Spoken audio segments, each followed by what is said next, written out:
الحمد للہ رب العالمین والعاقبۃ للمتقین اما بعد فاعوذ باللہ من الشیطان الرجیم بسم اللہ الرحمن الرحیم قال اللہ تعالی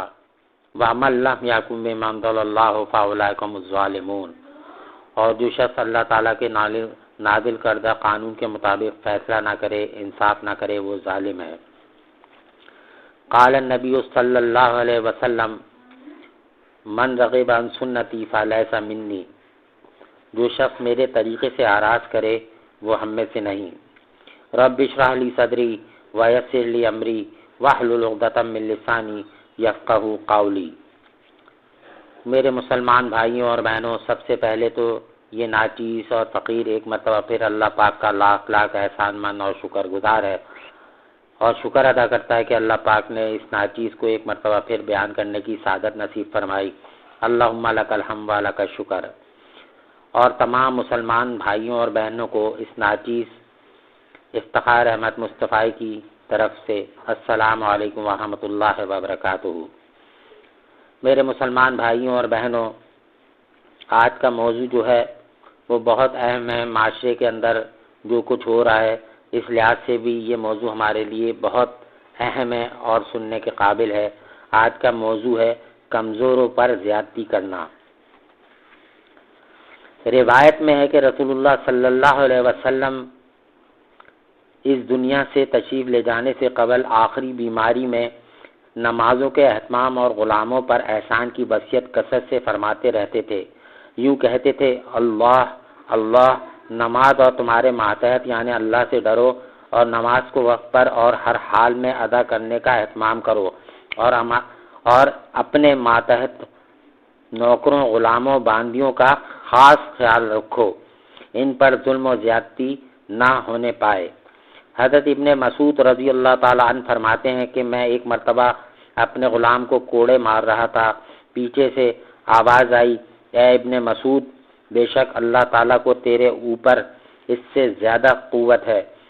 جتنی تجھ کو اس غلام پر ہے۔ میں نے پلٹ کر دیکھا تو آپ صلی اللہ علیہ وسلم تھے۔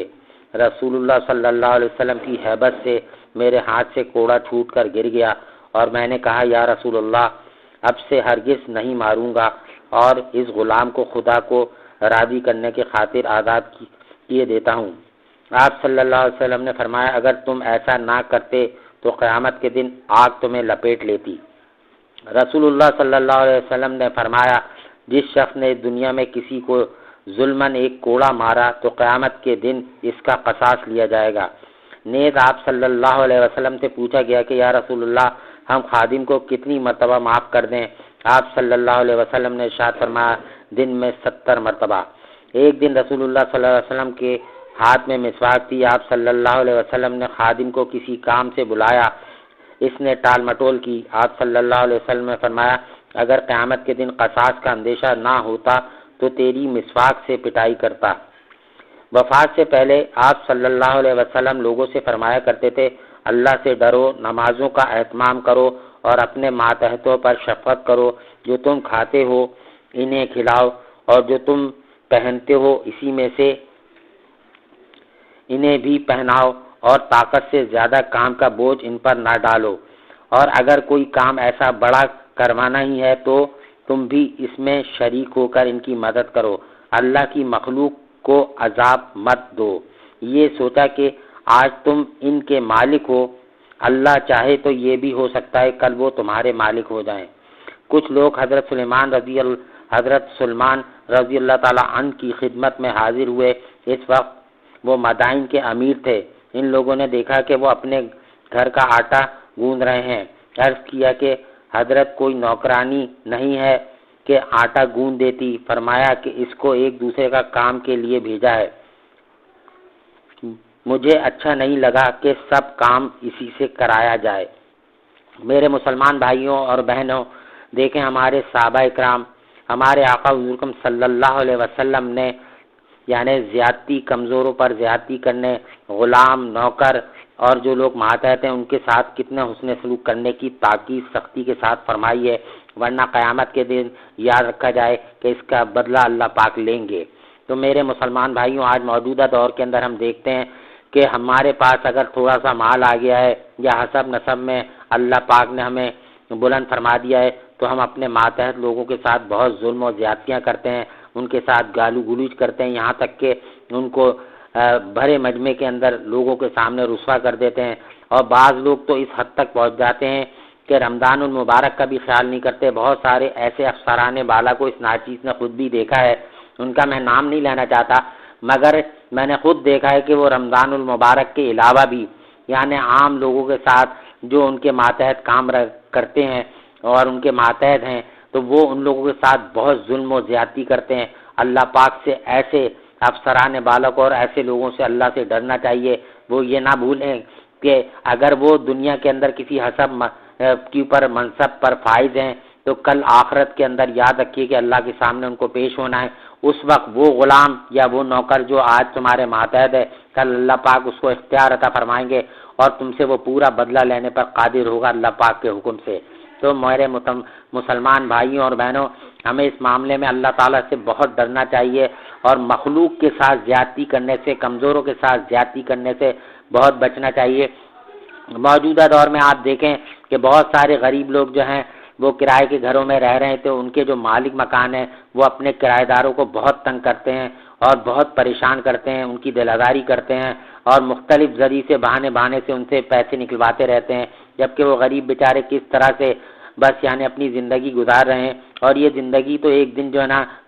ختم ہو جانی ہے اور مر کر ہمیں لوٹ جانا ہے۔ پھر یاد رکھیے کہ ہمارا کیا بنے گا۔ تو اللہ تعالیٰ سے اس معاملے میں ہم سب کو ڈرنا چاہیے، ایک دوسرے کے حقوق کا پورا خیال رکھنا چاہیے، کیونکہ قرآن پاک میں علماء اکرام فرماتے ہیں کہ 80% قرآن پاک کا حصہ جو ہے وہ حقوق العباد کے معاملے پر اللہ پاک نے نازل فرمایا ہے، اور باقی 20% جو معاملات ہیں اور احکام شرعیہ اس کے اندر ہے اور احکامات ہیں اور اللہ تعالیٰ کے حکم ہیں، اور مختلف انداز سے قرآن پاک کے اندر 114 صورتیں، اس کے اندر اللہ پاک نے 114 صورتوں میں مختلف انداز کے اندر انسان کو مخاطب کرتے ہوئے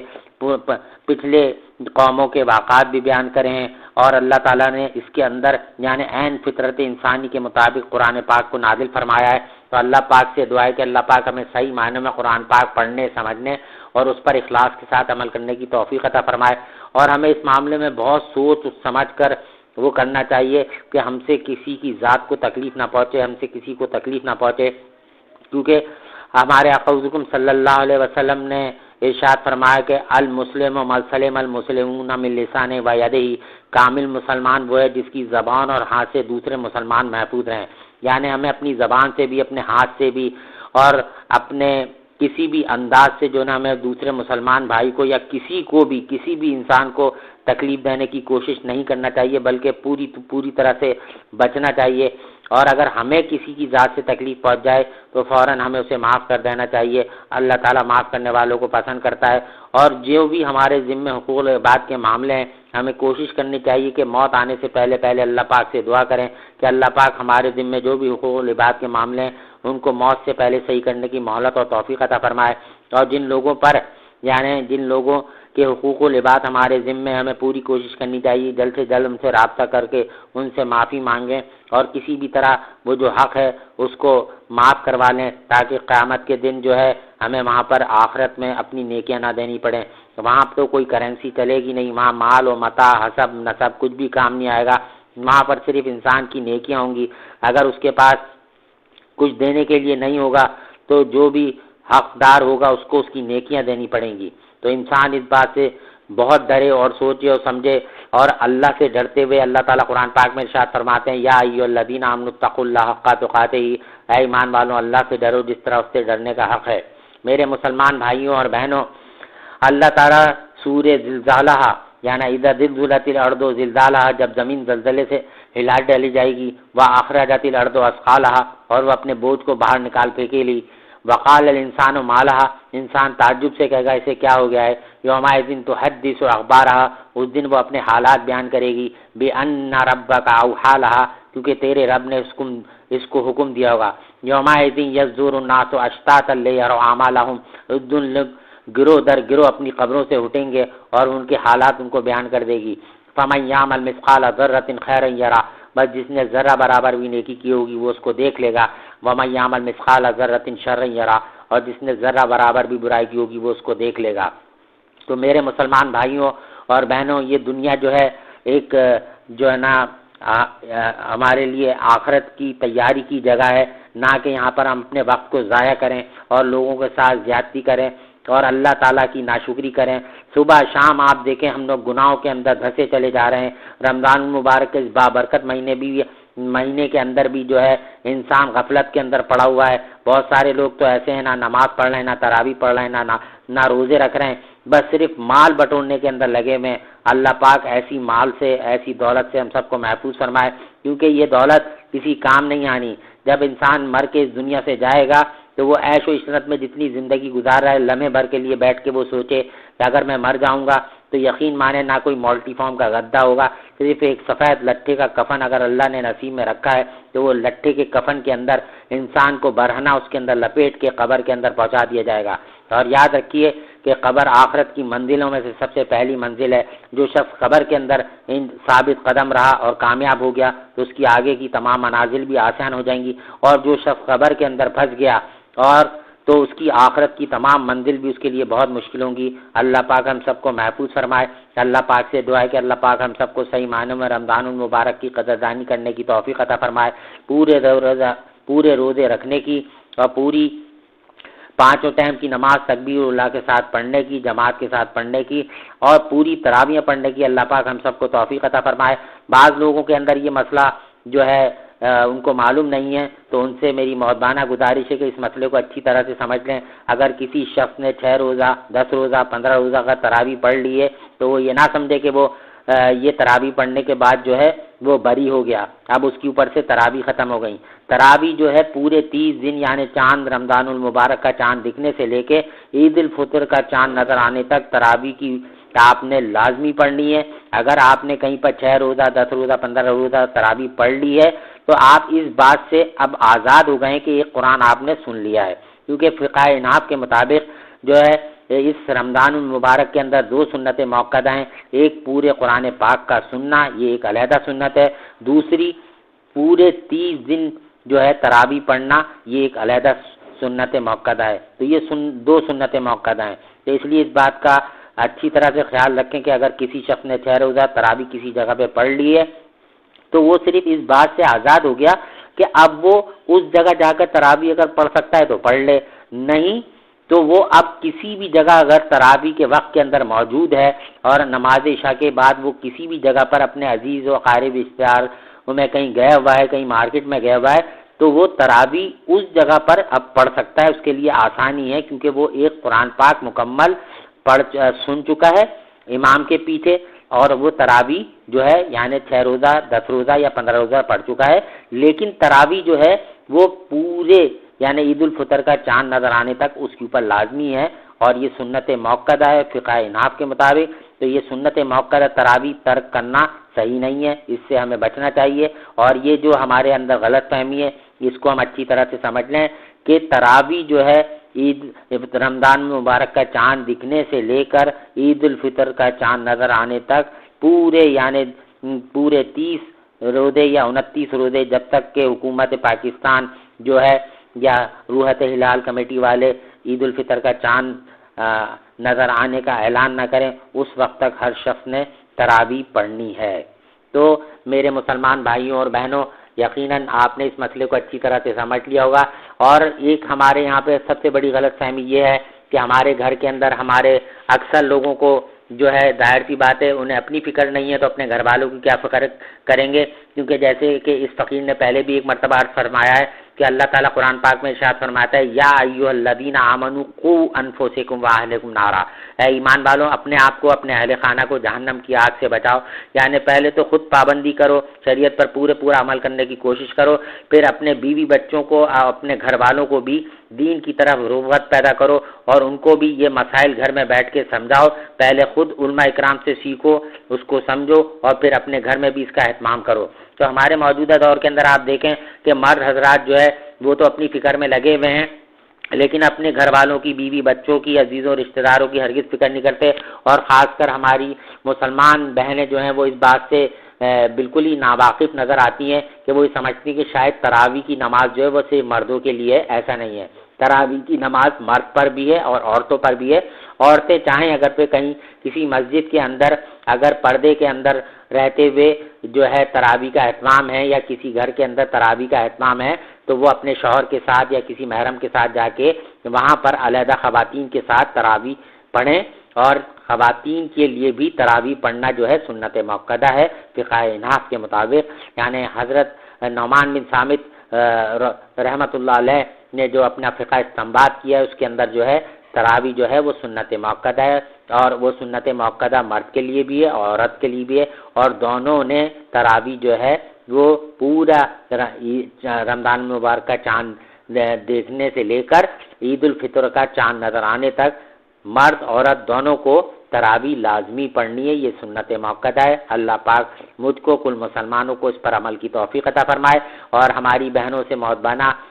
عرض اور گزارش ہے کہ وہ بھی اپنی دعاؤں میں اس ناچیز کو یاد رکھیں، اور میرے لیے بھی دعا فرمائیں۔ اللہ پاک سے دعا ہے کہ اللہ پاک سب سے پہلے مجھ کو عمل کی توفیق عطا فرمائے، اور اللہ پاک اپنے فضل و کرم سے